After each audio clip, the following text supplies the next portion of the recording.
बिहार की राजनीति और कानून व्यवस्था के मैदान में डिप्टी सीएम सम्राट चौधरी का एक्शन मोड इन दिनों साफ साफ नजर आ रहा है। बीते 45 दिनों में लगातार पुलिस एनकाउंटर, जमीन और बालू माफियाओं की सूची, संपत्ति जब्त और स्पीडी ट्रायल के ऐलान ने सूबे की राजनीति में हलचल मचा दी।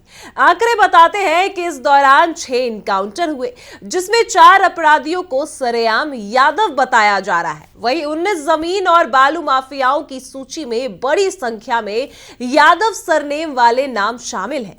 जैसे ही माफिया एनकाउंटर या अवैध संपत्ति की कार्रवाई होती है, रीतलाल यादव का नाम अपने आप चर्चा में आ जाता है। सवाल यह है कि कार्रवाई हो रही है या नहीं। सवाल यह है कि यह कार्रवाई सिर्फ अपराधी के खिलाफ हो रही है या हर कदम को जाति, सरनेम या राजनीतिक पहचान से जोड़ा जा रहा है। डिप्टी सीएम सम्राट चौधरी के सख्त तेवर, पुलिस के बदले मिजाज और माफिया नेटवर्क पर हो रहे वार, यह सिर्फ सहयोग नहीं बल्कि कुछ खास वोट बैंक पर के खिलाफ रणनीति तैयार की जा रही है। नमस्कार, मैं कोमल और आप देख रहे हैं दर्श न्यूज। देखिए, आपको बता दें कि डिप्टी सीएम सम्राट चौधरी के 3 बयान इस पूरे एक्शन की दिशा तय करते हैं। उन्होंने साफ कहा कि चाहे बालू माफिया हो, शराब माफिया हो या फिर जमीन माफिया हो, किसी को भी बख्शा नहीं जाएगा। स्पीडी ट्रायल चलेगा, पुलिस अभियान चलेगा और अपराधियों के लिए बिहार में कोई जगह नहीं होगी। सम्राट चौधरी ने यहां तक कह दिया कि अगर अपराधी खुद बिहार नहीं छोड़ेंगे तो 3 महीने के अंदर उन्हें पक्का भगा दिया जाएगा, क्योंकि बिहार को सुशासन चाहिए। वहीं सरकारी आंकड़ों के मुताबिक अब तक 1419 माफियाओं की पहचान की जा चुकी है, जिसमें से 405 की संपत्ति जब्त करने के लिए कोर्ट में प्रस्ताव भेजा गया। कोर्ट से मंजूरी मिलते ही पुलिस कार्रवाई शुरू करेगी। फिलहाल 70 माफियाओं की संपत्ति जब्त की प्रक्रिया चल रही। खास नजर उन जमीन माफियाओं पर है जिन्होंने गलत तरीके से संपत्ति दर्ज कराई और कागजों के खेल से करोड़ों की कमाई की। ईओयू ने 8 जमीन माफियाओं पर करीब 40 करोड़ रुपए की संपत्ति जब्त करने के लिए प्रस्ताव भेजा है, जबकि 11 बालू माफियाओं से करीब 15 करोड़ रुपए की वसूली की जानी है।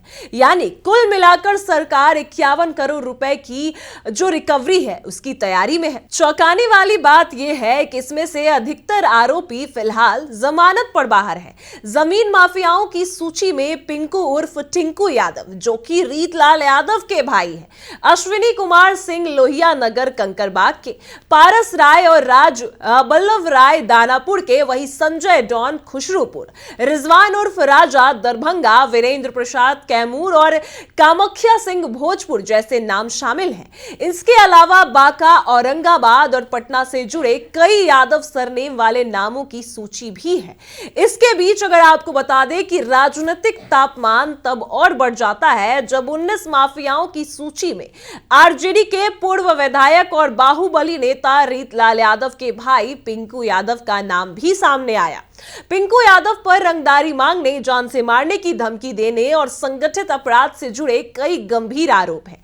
पटना सिविल कोर्ट में उनके खिलाफ मामले चल रहे हैं। वहीं 22 अगस्त 2024 को पटना एम्स के सिक्योरिटी ऑफिसर प्रेमनाथ राय पर हुए जानलेवा हमले में भी पिंकू यादव का नाम सामने आया। रीतलाल यादव खुद दानापुर से आरजेडी के टिकट पर चुनाव लड़ चुके हैं, हालांकि उन्हें हार का सामना करना पड़ा। इस बीच 2 जनवरी से पटना में पुलिस का एक्शन और तेज हो गया, जब खगौल थाना क्षेत्र में पुलिस और अपराधी मैनेजर राय के बीच एनकाउंटर हुआ। घेराबंदी के दौरान मैनेजर राय ने पुलिस पर फायरिंग की, जिसके जवाब में पुलिस ने भी गोली चलाई और उससे घायल कर गिरफ्तार किया गया। मैनेजर राय पर भी हत्या, रंगदारी, लूट समेत कई दर्जन अपराध जो है वो दर्ज है। वो 2022 के डॉक्टर मोहम्मद अनवर आलम हत्याकांड में भी शामिल बताया जाता है।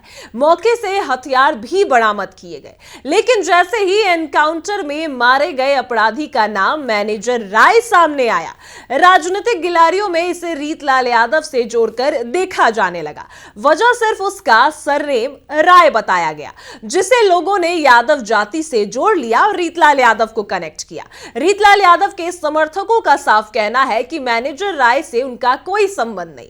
उनका दावा है कि मैनेजर राय अनंत सिंह या आनंद मोहन गिरोह से भी जुड़ सकते हैं, लेकिन बिना तथ्यों से उसे रीतलाल यादव से जोड़ना बिल्कुल गलत है। समर्थकों का यह भी आरोप है कि हर एनकाउंटर या हर माफिया कार्रवाई में यादव नाम ही क्यों आते हैं। अब सवाल यह है कि सम्राट चौधरी का यह सख्त एक्शन सिर्फ अपराधियों के खिलाफ है या फिर इसकी कुछ राजनीतिक चाल है। सरकार इसे सुशासन की दिशा में जरूर कदम बता रही है, तो वही विपक्ष से साफ तौर पर कह रही है कि यह कार्रवाई सिर्फ और सिर्फ जाति के आधार पर की जा रही है। नया सियासी समीकरण गढ़ने की तैयारी की जा रही है, जिसमें सिर्फ और सिर्फ यादव समाज को ही घेरा जा रहा है। ऐसा कहना है विपक्षी दलों का। वही हर यादव नेम के जो सरनेम है उन सभी को रीतलाल यादव से जोड़ दिया जाता है, चाहे वो मैनेजर राय हो या फिर जो उनके रीतलाल यादव के भाई की संपत्ति जो है वो जब्त की जाएगी और साथ में रीतलाल यादव पर भी आरोप लग रहे हैं। फिलहाल रीतलाल यादव भी जेल में बंद है और ऐसे में उनके भाई पर भी अब कई आरोप है। वो पहले से भी अपराधी हैं और ऐसे में अब जब मैनेजर राय का इनकाउंटर होता है तो उसमें भी रीतलाल यादव को कनेक्ट किया जाता है। वही सम्राट चौधरी जो फुल एक्शन मोड में है, तो वो कहीं ना कहीं ये दिखाया जा रहा है कि अब सिर्फ यादव सरनेम वालों पर ही एक्शन लिया जा रहा है। अभी भी यादव सरनेम वालों पर ही ज्यादा एक्शन किए जा रहे हैं। सम्राट चौधरी आखिर जो है जाति को साधना चाहते हैं, उसी वोट बैंक पर ज्यादा असर दे रहे हैं जो यादव नाम से जुड़ा है।